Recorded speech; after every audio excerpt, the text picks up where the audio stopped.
Olá pessoal, meu nome é Gabriel, sou bolsista do PIBIC pela Fundação Araucária, o orientador é o professor Dr. Silvestre Belletini e o título do trabalho é o Desempenho da cultura da soja, submetida à inoculação com inoculante longa-vida associado ao tratamento de sementes com fungicidas em diferentes épocas antes da semeadura.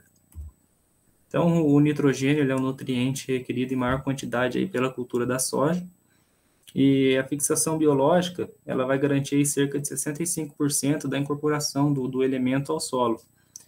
Então, vai acontecer que os pelos radiculares da planta vão emitir substâncias que atraem as bactérias, e a partir daí, então, vai acontecer uma simbiose, em que as bactérias vão fornecer nitrogênio para a planta, e a planta vai fornecer metabólitos, né, produzidos aí a partir da fotossíntese e as bactérias. Só que no tratamento de sementes, às vezes pode haver um antagonismo, né, na relação aí entre os produtos e as bactérias. Portanto, se recomenda, né, que o tratamento de semente, tanto com fungicidas, micronutrientes, seja realizado antes da inoculação, né. Aí o inoculante longa-vida, ele vem com uma tecnologia aí que ele garante 60 dias, né, de inoculação antes da semeadura. Então, aí para quem visa rendimento, né, na semeadura, isso é uma excelente alternativa. Portanto, o objetivo do trabalho, né, é avaliar o desempenho da cultura da soja, submetida à inoculação com inoculante longa-vida, associado ao tratamento de sementes com fungicidas em diferentes épocas antes da semeadura. O experimento foi instalado na fazenda experimental da UEMP, no campus de Esmeneguel, aqui em Bandeirantes. O tratamento de sementes e a inoculação foi realizado a 60, 45, 30, 15 e 0 dias antes da semeadura, né? Aí esse por último aí é a inoculação padrão. A adubação foi utilizada aí 400 kg por hectare do formulado aí o NPK 02020. E a semeadura foi realizada dia 29/10/2020 e a emergência 10/11 de 2020. Espaçamento 0,45 metros, com 13 sementes por metro. Delineamento experimental em esquema fatorial, 5x2+1, com 4 repetições, e parcelas de 11,25 metros quadrados. Aí os produtos que a gente usou, o inoculante longa-vida aí com protetor bacteriano, né? 250 ml mais 50 ml de produto comercial por 100 kg de semente, o Maxim e o Derosal, 125 e 200 ml, né, por 100 kg de semente, respectivamente. Aí foi realizada e feita a escolha da área, retirada de amostra aí, né, para fazer a análise química. Aí os produtos são o inoculante longa-vida, com mais protetor bacteriano, o Derosal Plus e o Maxim Advanced. Nós usamos sementes aí cultivar Monsoy 6410 e Pro, aí elas tratadas. Tanto a adubação quanto a semeadura foi realizada manualmente. Aí para as pulverizações aí, né, de manutenção durante a condução da cultura, inseticida, fungicida e herbicidas foi realizado aí com auxílio de um pulverizador costal elétrico.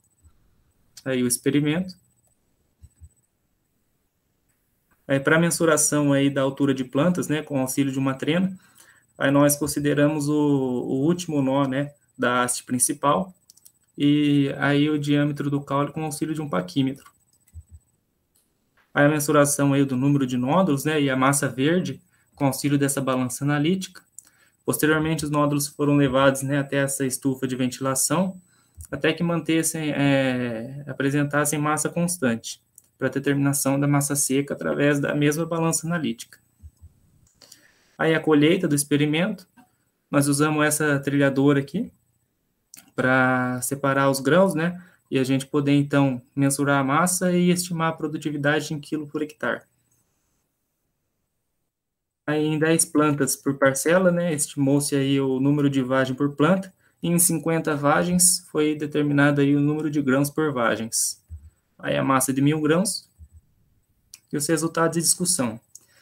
A gente observa aí, quando a gente compara os dois fungicidas, né, Derosal Plus e o Maxim Advanced, no stand inicial aí não houve diferença, né, somente aí o Derosal Plus aí obteve uma menor média aos 60 dias, né, tanto no stand inicial quanto o stand em pré-colheita. O stand inicial aí feito aos 20 dias após a emergência.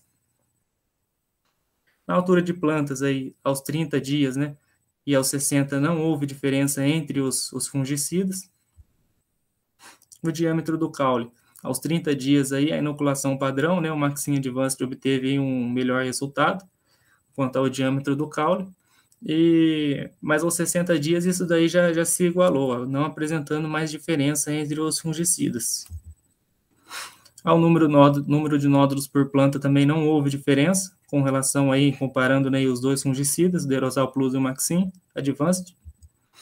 Aí a massa verde de nódulos, né, houve diferença somente aos 45 dias, com o Derosal Plus aí apresentando o melhor resultado.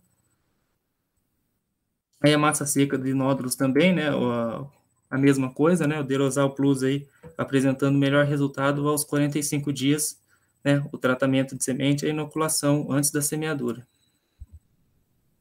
Aí o número de vagem por plantas, não houve diferença. O número de grãos por vagens, aí o Derosal Plus obteve melhor resultado aos 15 dias também, né, com relação ao Maxine Advanced. A produtividade aí, e a massa de 1.000 grãos não houve diferença entre os fungicidas, né.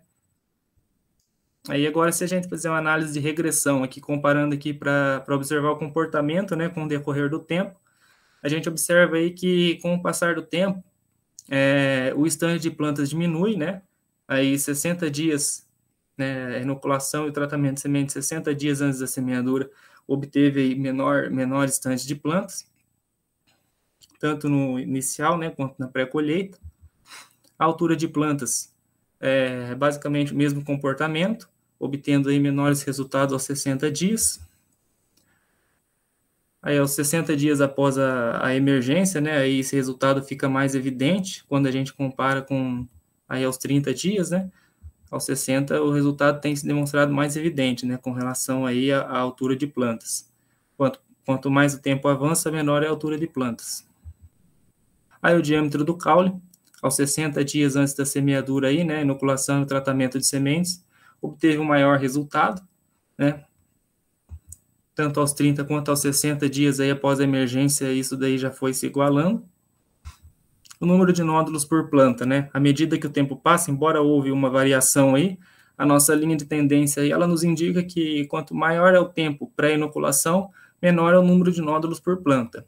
No entanto, a massa verde de nódulos e a massa seca de nódulos, ela é maior à medida que avança aí o tempo pré-inoculação, né? Aos 60 dias, a gente obteve nódulos com maior massa. É o número de vagens por planta. Aí, aos 60 dias, aí também já vai se igualando aí a inoculação padrão, né? Não obtendo muita diferença, embora tenha sido um pouco maior. O número de grãos por vagens também não houve aí uma diferença significativa, né? Um comportamento uniforme. A produtividade também. A gente pode notar aí que, inclusive, o Maxine Advanced, né, ele obteve maior resultado aí com relação à inoculação padrão, né, embora houve aí algumas variações no decorrer dos tempos. A massa de 1.000 grãos também houve um incremento com relação ao passar dos tempos, né, o que mostra a nossa linha de tendência aí, né, que à medida que o tempo avança, na inoculação e tratamento de sementes, né, antes da semeadura, a massa de 1.000 grãos aí tende a ser maior. Então, as nossas conclusões, quanto menor é o tempo de pré-inoculação, maior é a quantidade de nódulos por planta. No entanto, quanto maior o tempo de pré-inoculação, maior é a massa verde e seca dos nódulos, ou seja, à medida que o tempo avança, nós temos menor quantidade de nódulos, no entanto, são nódulos com maior massa. O estande de plantas diminui à medida que aumentou o tempo, né, de pré-inoculação aí, associado ao tratamento de semente com os fungicidas, o Derosal Plus e o Maxine Advanced, e ambos os fungicidas apresentaram semelhante compatibilidade com o inoculante longa-vida no desempenho da cultura da soja. A gente pode ver aí quando apresentamos aí as tabelas, né. Os meus agradecimentos à Fundação Araucária pela concessão da bolsa, e ao EMP pela disponibilidade da área e os equipamentos, né, de irrigação, inclusive. As referências que eu utilizei. Obrigado.